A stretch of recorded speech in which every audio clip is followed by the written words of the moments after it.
Owners on edge tonight as firefighters tackle a brush fire that has spread to 40 acres in Hobe Sound. Good evening, I'm Kelly Dunn. And I'm Jay Cashmere in for Michael Williams. Thanks so much for staying with us tonight. That brush fire is now about 50% contained, but it's still threatening some homes. The fire is burning in Hobe Sound near the Poinciana Gardens community, which is east of US 1. News Channel 5's Dan Corcoran begins our live team coverage from the scene. Dan? Well, Jay and Kelly, we can't tell you. We just got an update from fire officials. We can tell you that this fire has now grown to 50 acres, 70% contained. It's happening in a neighborhood just east of US 1 here in Hobe Sound. If you take a look behind me, you can see several firefighters. And that's just what they're battling right now. It sparked in a wooded area just before 1 p.m. today, and it grew very, very quickly. Now, the flames, the smoke was fanned by some gusty winds out of the north, and that paired with the lack of rain here on the Treasure Coast in recent weeks set the scene for this fire. Now, at one point, 20 homes were threatened. Right now, we can tell you that all of them have been spared fire damage at this point. The fire, though, did come within feet of several homes here in the Poinciana Gardens community.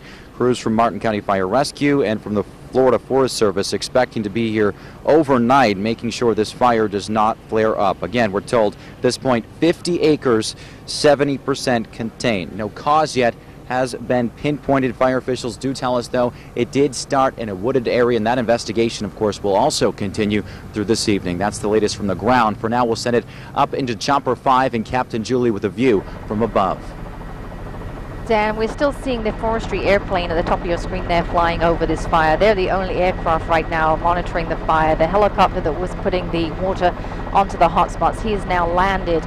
They are going to keep him on the ground until it gets to the darkness hours, and then they will fly home. They're going to be leaving brush trucks here on the ground right now. What they're saying is as the brush trucks are moving through, they're trying to form a fire line to prevent this fire from moving into very heavy foliage to the west of these homes.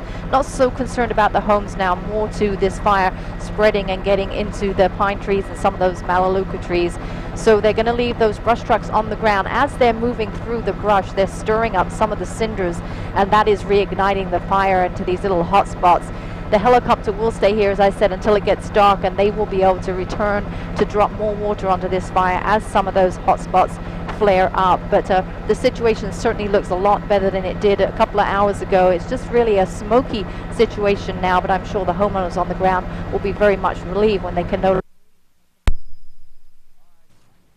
All right, that was our Captain Julie reporting there. Stay with News Channel 5 and WPTV.com for the latest information on the brush fire. We will continue to monitor that situation, and we'll have live team coverage throughout this newscast.